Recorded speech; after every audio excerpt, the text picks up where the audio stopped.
ثواب ملتا ہے، 5 ارکان ادا کرنے کا ثواب ملتا ہے، اسی طرح سے شب قدر کو پانے سے پورے مہینے تو کیا 1000 مہینوں کا ثواب عطا فرما دیا جاتا ہے۔ درود شریف پڑھ لیجیے، صلی اللہ علیہ وسلم، صلی اللہ علیہ وسلم، صلاۃ و سلام علیک یا رسول اللہ۔ برادران ملت اسلام، آپ کیا ہے اللہ کی بارگاہ میں توبہ استغفار کرتے رہیے، آپ اللہ کی بارگاہ میں روزے رکھتے رہیے، آپ اللہ کی بارگاہ میں گڑگڑاتے رہیے، روتے رہیے۔ بس کتنے دن بچے ہیں؟ کتنے روزے بچے ہیں؟ صرف اور صرف 3 یا 4، بس جو گزر گیا وہ گزر گیا۔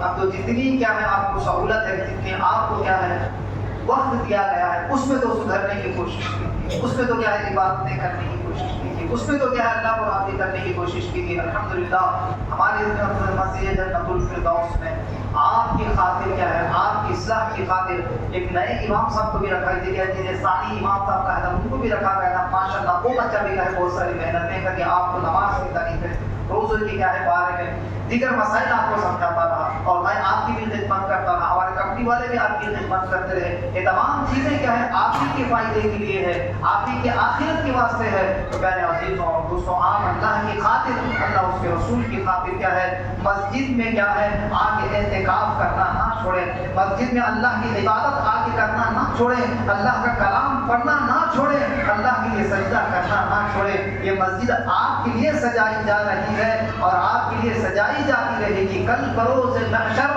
اللہ اکبر پیارے عزیزوں، یہی مسجد کیا ہے اللہ کی بارگاہ میں آ کے ہمیں شفاعت نصیب فرمائے، کیونکہ ہر ایک کی شفاعت ہو جاتی ہے۔ مسجد بھی اللہ تبارک و تعالیٰ کی بارگاہ میں عرض کرے گی کہ اے پروردگار الہ العالمین، یہ کیا ہے میرے محلے کے لوگ تھے، اے پروردگار یہ میرے محلے کے لوگ تھے، یہ مجھے کیا ہے زینت بخشے تھے، یہ انہوں نے مجھے اچھی طرح سے کیا ہے دیکھا ہے، اچھی طرح سے صاف صفائی کیا ہے، اچھی طرح سے انہوں مجھے کیا ہے دیکھا ہے۔ تو اللہ کی بارگاہ میں ہم مسجد کی بھی کیا ہے شفاعت قبول ہو جائے۔ میں آپ کو بتاتا ہوا چلوں مسجد کے بارے میں ایک چھوٹا سا واقعہ، درود شریف پڑھ لیجیے، بتائیے بیان ختم کرنا۔ اللہ صلی وسلم وبارک علی وسیدنا مولانا محمد وآلہ وصحبہ اجمعین۔ برادران ملت اسلامیہ، ایک بزرگ ایک کیا ہے چھوٹے سے گاؤں کی طرف نکلے، تو اسی طرح سے جاتے جاتے ایک دھیمی سی رونے کی آواز ان کو سنائی، تو وہ اتنی درد بھری آواز کو سن کر، اتنی رونے کی آواز کو سن کر اپنے قدموں کو اس آواز کی طرف بڑھا۔ اب وہ جاتے جاتے کیا ہے آواز زیادہ ہوتی رہتی ہے، رونے والا نظر نہیں آتا ہے، رونے والا نظر نہیں آتا ہے، دیکھتے ہیں ہر طرف نظر دوڑاتے ہیں، کوئی نظر نہیں آتا ہے۔ تو جس طرح سے بزرگ غور سے سننا تھا، آواز اسی طرح سے بلند ہوتی رہی۔ اب جا کے وہ بزرگ ایک پرانی کیا ہے بلڈنگ کے پاس کھڑے ہو گئے، جس کی دیواریں پھٹی تھیں، جس کا چھت گرا تھا، جہاں پر گرد و غبار تھا۔ آواز اسی جگہ سے آ رہی ہے، آواز وہیں سے آ رہی ہے۔ اللہ کے برگزیدہ بندے تھے، دیواروں سے فرمانے لگے کہ اے ٹوٹی ہوئی دیواروں بولو تم کس وجہ سے رو رہے ہو۔ اللہ، اے ٹوٹی ہوئی دیواروں تم کس وجہ سے رو رہے ہو، تم کو کیا تکلیف ہے؟ تو وہ روتی ہوئی دیواریں اللہ کے ولی کی بارگاہ میں عرض کرتے ہیں کہ اے اللہ کے مقدس بندے، کہ اے اللہ کے مقدس ولی، میں یہ ٹوٹی ہوئی دیواریں، نیچے گرا ہوا چھت، یہ گھر نہیں تھا کسی انسان کا بلکہ اللہ کا گھر تھا۔ کس کا گھر تھا؟ اللہ کا گھر تھا، یعنی مسجد تھی، وہ عام جگہ نہ تھی، مسجد تھی۔ اے اللہ کے نیک بندے، میں مسجد ہوں، مجھے کوئی صاف کرنے والا نہیں تھا، مجھ میں آ کر کوئی عبادت کرنے والا نہیں تھا،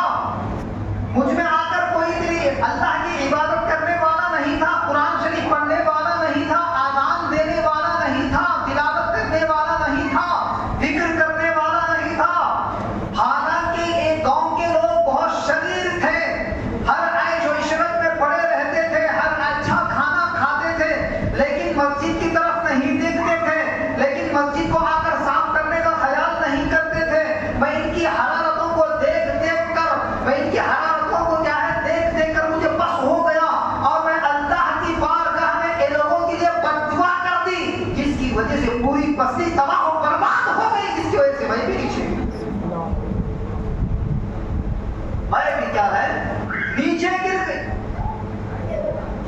تو پیارے عزیزوں اور دوستوں، میں آپ کو یہ بات یہاں پہ سمجھانا چاہتا ہوں کہ وہ جو گھر اللہ کا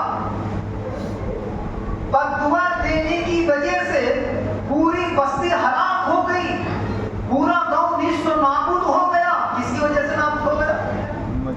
جس میں کوئی آ کے عبادت نہیں کرتا تھا، جس میں کوئی آ کے چراغ نہیں جلاتا تھا، جس میں کوئی آ کے لائٹ نہیں لگاتا تھا، جسے کوئی آ کے صاف ستھرا نہیں کرتا تھا، سجدہ نہیں کرتا تھا، تلاوت نہیں کرتا تھا، ذکر نہیں کرتا تھا، اللہ کو یاد نہیں کرتا تھا، جس کی وجہ سے مسجد بددعا تھی، وہ تباہ و برباد ہو گیا. تو یاد رکھو، آئے اسی طرح سے جو محلے کے لوگ، جو گاؤں کے لوگ اپنے مسجد کے بارے میں خیال نہیں کرتے، اپنے مسجد کو آ کر سجدہ نہیں کرتے، اپنے مسجد کو آ کر سجاتے نہیں ہیں، اپنی مسجد کی صفائی نہیں کرتے ہیں، تو یاد رکھو مسجد جس طرح سے وہاں بددعا دی تھی، یہاں بھی اس طرح سے بددعا دی ہوگی. یہاں پر آ کر یہی مسئلہ ہے. اور جو اللہ کے نیک بندے اللہ کی مسجد کی کیا ہے احترام کرتے ہیں، مسجد کی صفائی کرتے ہیں، مسجد کا خیال رکھتے ہیں، مسجد کو کیا ہے اپنا چندہ دکھاتے ہیں، مسجد میں چراغ روشن کرتے ہیں، تو اس کے اپوزٹ کا یہی معنی ہوتا ہے وہ لوگ برباد نہیں ہوتے، وہ لوگ غریب نہیں ہوتے، بلکہ اللہ کی بارگاہ میں اللہ کے بس اللہ کی کیا ہے طفیل، اللہ کے فضل و کرم کے طفیل، ان پہ آنے والی مصیبت بھی ٹل جاتی ہے، ان پہ آنے والے مشکلات بھی حل ہو جاتے ہیں، ان پہ آنے والی مصیبت بھی دور ہو جاتی ہیں، اور ان کا گھر شاد و آباد رہتا ہے، ان کا ٹھکانہ جنت ہوتا ہے. وہ دنیا میں گھر اللہ کا سجاتے ہیں تو اللہ تعالیٰ ان کا گھر جنت میں سجاتا ہے. کل شریف لیجیے اللہم صلی علی سیدنا شفیعنا حبیبنا ونبینا ومولانا محمد وآلہ وصحابہ وذریاتہ واہل بیتہ وعلماء ملتہ اجمعین. میرا ملت اسلامیہ، آپ نے کیا ہے اللہ کا گھر سجا کر، آپ نے کیا ہے اللہ کے گھر کی خدمت کر کر یہ حق آپ کا ہو چکا ہے کہ اللہ تبارک و تعالیٰ یقیناً، اللہ تبارک و تعالیٰ یقیناً ضرور بس ضرور آپ کا بھی گھر جنت میں بنایا ہوگا، آپ کا بھی گھر جنت میں بنایا ہوگا. لہٰذا پیارے عزیزوں اور دوستوں، یہ اللہ کے گھر میں آئیے، سجدے کیجیے اور اللہ کو اچھی طرح سے یاد کیجیے، اور جو اس مسجد کے کمیٹی والے ہیں، جو خدمت گزار ہیں، ان کا ساتھ دیجیے، ان کی سنگت رہیے. بس یہی کیا ہے کامیابی ہمارے لیے کافی ہے. اللہ تبارک تعالیٰ کی بارگاہ میں دعا ہے کہ رب کریم ہمیں اس کے پیارے حبیب صاحب طبیب العبید صلی اللہ علیہ وسلم کی وسیلے ہم تمام کو شب قدر کی برکتوں سے، رحمتوں سے مالا مال فرمائے. اللہ پاک اس کے پیارے حبیب کے صدقے جن حضرات کی بخشش و مغفرت اس رات میں ہو چکی ہے، ان خوش نصیبوں میں اللہ پاک ہمیں بھی شامل عطا فرمائے. آمین. اللہ پاک اس مسجد کو جو بھی حضرات خدمت کر رہے ہیں، جو بھی چندہ دے رہے ہیں، جو بھی اس کی کیا ہے دیکھ بھالی کر رہے ہیں، اللہ پاک نے دونوں جہاں میں دیکھ بھالی عطا فرمائے، ان کی خبر روشن فرمائے، ان کی محشر کی سختی کو دور فرمائے، پورے صراط کا آسان فرمائے، ان کے نام آواز سیدھے ہاتھ میں عطا فرمائے. دنیا و آخرت کی بے شمار نعمتوں سے، برکتوں سے، فیوز و برکات سے انہیں مالا مال فرمائے. باقی دعوانا الحمدللہ رب العالمین.